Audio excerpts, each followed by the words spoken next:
Juwan Al-Kawasmi, vous avez été marié à un membre du Hamas à Gaza. Mais ce qui s'est passé ensuite est une histoire qu'il faut entendre pour y croire. Mais avant de commencer, mon ami, quelle était votre opinion sur les chrétiens et les juifs en grandissant? D'accord. Je suis née et j'ai grandi au Qatar, et mon père est l'un des fondateurs du Hamas. Donc mon père et ma mère nous ont élevés dans la haine d'Israël, la haine des Juifs, la haine des chrétiens, et même la haine des chiites, les musulmans chiites, et la haine de tous ceux qui n'appartenaient pas au Hamas, et à les maudire. Et oui, je veux juste dire pardon, mais nous avions l'habitude de maudire tous les chrétiens et les Juifs.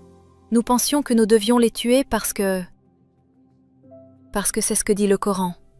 Oui, je sais que c'est fou, mais nous croyons en l'islam que nous devions tuer tous les Juifs et que même Jésus reviendrait pour combattre à nos côtés, qu'il briserait la croix et tuerait le porc, et que les arbres et les rochers appelleraient le musulman en disant « Ô musulman, il y a un Juif derrière moi, viens le tuer. » Donc c'est fou.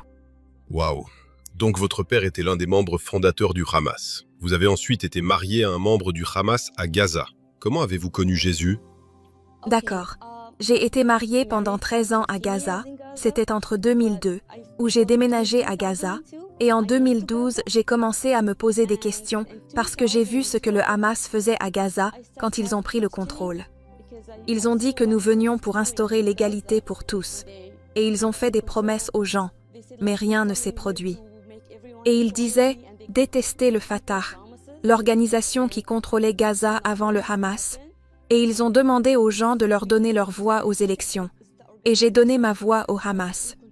Je suis désolée pour ça, mais je l'ai fait en 2007, je crois, ou 2006. Mais ils n'ont fait qu'aggraver la situation à Gaza, et ils ont commencé à tuer les Palestiniens. Ils ont commencé à nous faire sentir que, vous savez, si vous n'appartenez pas au Hamas, vous devez avoir peur. Mais j'ai continué à réfléchir, et à cette époque, Daesh est apparu et il tuait beaucoup de gens, des musulmans. Et j'ai senti que quelque chose n'allait pas avec cette religion, et vous savez, peut-être que je vais un peu vite, mais comme j'ai été élevée dans l'islam, je n'ai jamais été satisfaite de Dieu. Je n'ai jamais eu l'impression. Je sentais que Dieu ne serait jamais content de moi. Je n'avais aucune garantie d'aller au Jannah, le paradis. J'avais toujours peur de l'enfer. J'avais toujours peur du moment où on me mettrait dans ma tombe, qu'un serpent viendrait me faire souffrir. Et donc l'islam ne vous donne pas la paix, et vous avez toujours peur que quelque chose de mal arrive. Genre, oh, j'ai fait cette prière. Peut-être que Dieu ne l'a pas acceptée de ma part, ou que je dois en faire plus, et encore plus. Alors j'ai commencé à réfléchir, et il y a quelqu'un, une personne proche de moi, je ne veux pas mentionner son nom pour sa sécurité. Il m'a dit qu'il était devenu athée, et il m'a demandé de lire le Coran sans le sacraliser, comme un livre ordinaire. Parce que vous savez, le Coran ne parle que de tuer. Il ne parle que de l'histoire de Mahomet quand il a épousé son fils, il avait un fils. Il avait un fils adoptif, et puis il a décidé d'épouser sa femme. Alors il a dit qu'Allah avait envoyé un verset dans le Coran lui demandant à son fils de divorcer de sa femme pour que Mahomet puisse la prendre. Et j'ai eu l'impression que, d'accord, le Coran n'a pas de sens et que le Dieu du Coran ne sera jamais le vrai Dieu, parce que c'est un Dieu psychopathe et rien n'a de sens pour moi dans le Coran. Alors j'ai senti que, d'accord, je ne croyais pas qu'il n'y avait pas de Dieu. Je ne suis pas devenue athée, mais je priais chaque jour.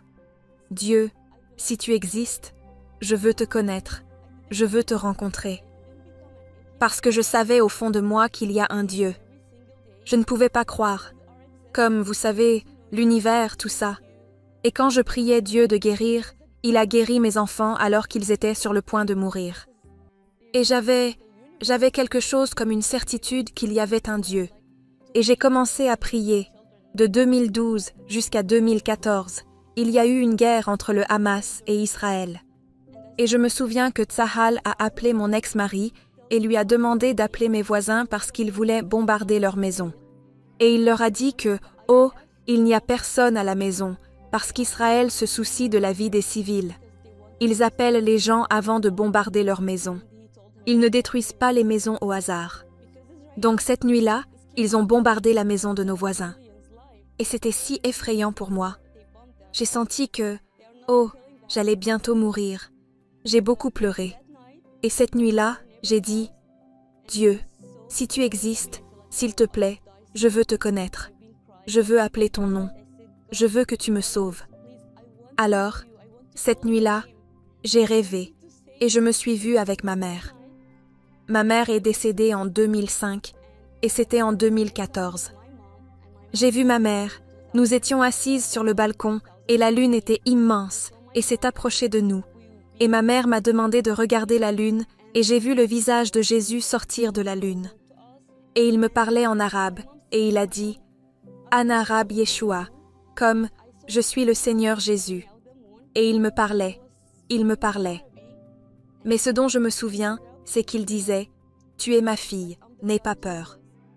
Alors je me suis dit « D'accord ». Quand je me suis réveillée, j'ai eu l'impression que ça n'avait duré qu'une seconde. Mais j'ai senti qu'il y a eu un moment. J'ai senti comme une lumière dans la pièce. Quelque chose comme « Oh, c'est réel ».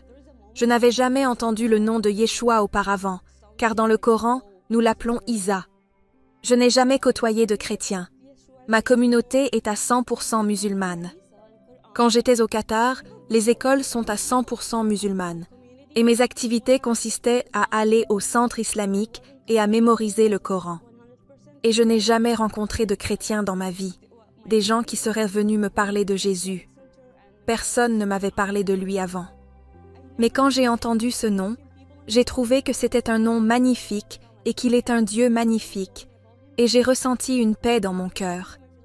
C'est comme si, pour la première fois, je me sentais aimée par quelqu'un. Genre, oh, quelqu'un m'aime. Parce que je ne me suis jamais sentie aimée par ma famille. Parce qu'ils sont... Je ne les déteste pas, j'aime ma famille. Mais être musulman, c'est ne pas avoir la paix, vous savez, parce que Dieu est toujours en colère contre les musulmans.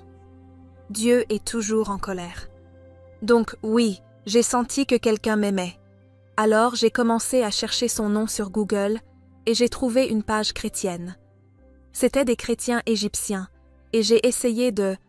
Quand j'ai ouvert cette page, le premier verset qui m'est apparu était « Aimez vos ennemis ». Quand Jésus a dit ça, j'ai pensé « Oh, qui a dit d'aimer ses ennemis ?» Dans le Coran, il est dit que nous devrions tuer tous les Juifs, nous devrions tuer tous les chrétiens ou les forcer à payer la jizya. Genre, qui demande d'aimer ses ennemis? C'est fou, vous savez, c'est... Alors j'ai commencé à envoyer des messages à cette page et l'administratrice, vous savez, je ne savais pas si c'était une femme ou un homme jusqu'à aujourd'hui. Mais je dirais « elle », je l'appellerai « elle ». Mais elle m'a demandé de lire la Bible et elle m'a dit que des milliers de musulmans voient maintenant Jésus dans leurs rêves et se convertissent au christianisme. Elle a dit « Tu n'es pas la première ».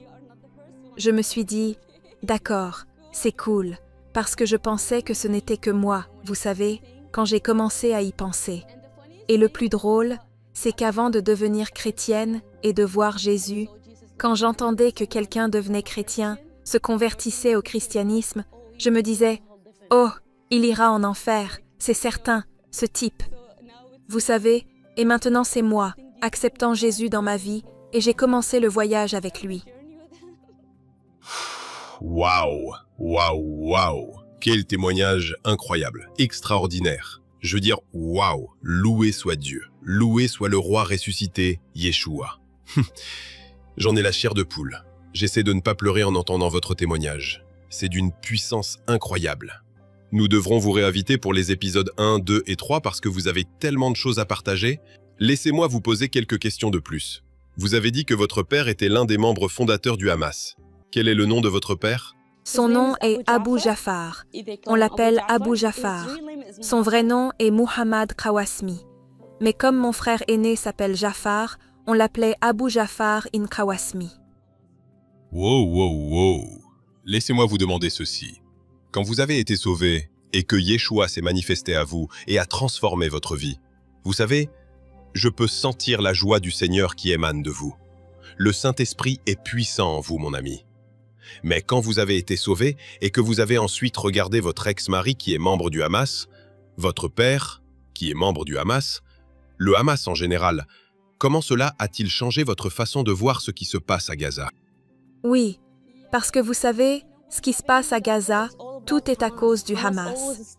Le Hamas commence toujours par créer des problèmes. Nous étions en paix jusqu'à ce que l'intifada se produise et que nous, je sais que je suis palestinienne. J'ai une carte d'identité palestinienne. J'ai toujours ma carte d'identité palestinienne. Donc, mais je connais le droit des Juifs. C'est leur terre promise. J'ai lu la Bible et même dans le Coran, il n'est jamais fait mention de la Palestine. C'est la terre des bannis Israël. Et ils disent, non, c'est notre terre et nous devons expulser tous les Juifs. Et je me souviens que ma grand-mère disait qu'elle vivait avec sa voisine juive et qu'elle vivait dans l'amour et la paix. Nous vivions en paix. Mais quand le Hamas a commencé à créer des problèmes, et chaque fois que nous avions la paix, il commençait à envoyer des roquettes, à attaquer Israël avec les roquettes. C'est pour ça qu'Israël a commencé à bombarder. Mais avant ça, rien ne se passait. Et je me souviens qu'après la guerre de 2008, Israël a envoyé de l'argent pour reconstruire Gaza et ils ont promis aux habitants de Gaza que Gaza serait comme Singapour. Mais juste, ayons la paix. Mais ils ne veulent pas la paix. Ils veulent juste tuer, faire souffrir les gens, rester au pouvoir et prendre tout l'argent qui vient de l'extérieur. Et je me souviens que quand mon ex-mari parlait, il ne me parlait pas à moi, il parlait à ses oncles et à ses amis. Et il disait « Oh, maintenant, nous construisons une ville sous la ville. » Alors ils ont pris tout l'argent qui arrivait pour reconstruire Gaza et ils ont juste construit les tunnels et il y a une vraie ville sous la ville.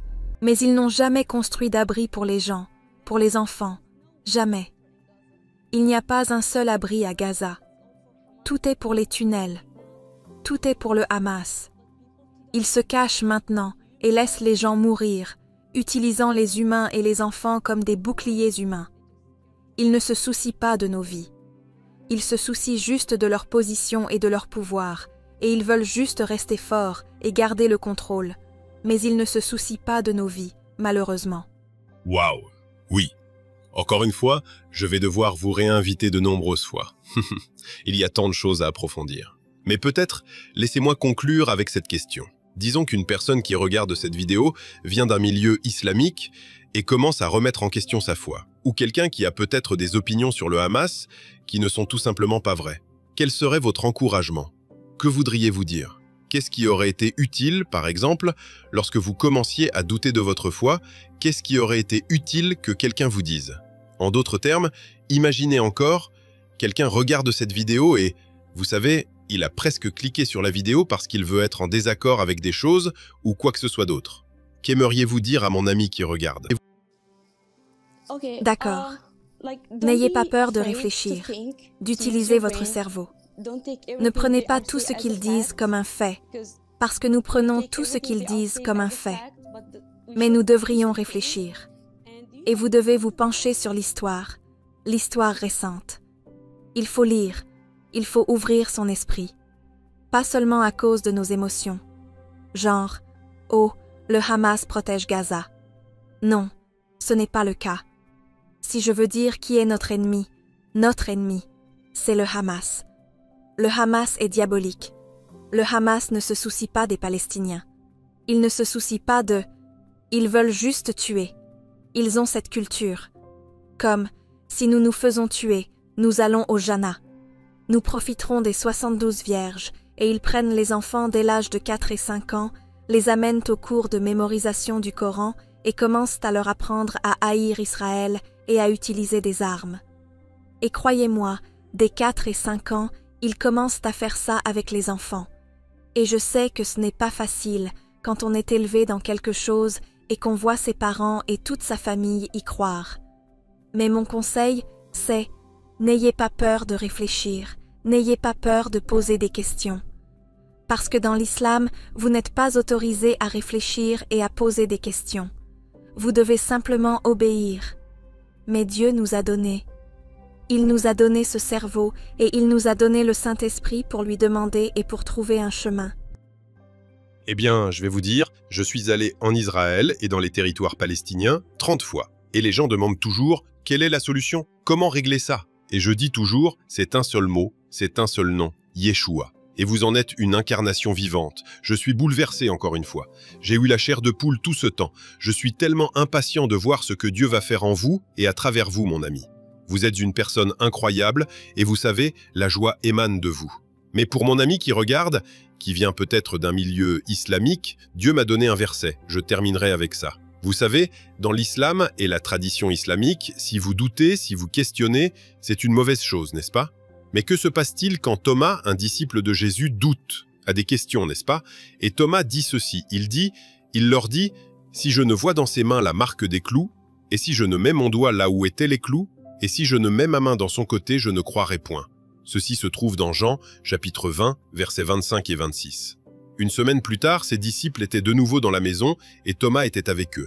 Bien que les portes fussent fermées, Jésus vint, se présenta au milieu d'eux et dit « La paix soit avec vous ». Puis il dit à Thomas « Avance ici ton doigt et regarde mes mains. Avance aussi ta main et mets-la dans mon côté. Et ne sois pas incrédule, mais crois. Ô mon Dieu ». Je veux vous encourager en vous disant que oui, Jésus de Nazareth a vraiment été crucifié. Il est vraiment mort sur cette croix. Il a été mis dans un tombeau. Et le troisième jour, il est ressuscité pour nous libérer du péché et de la mort.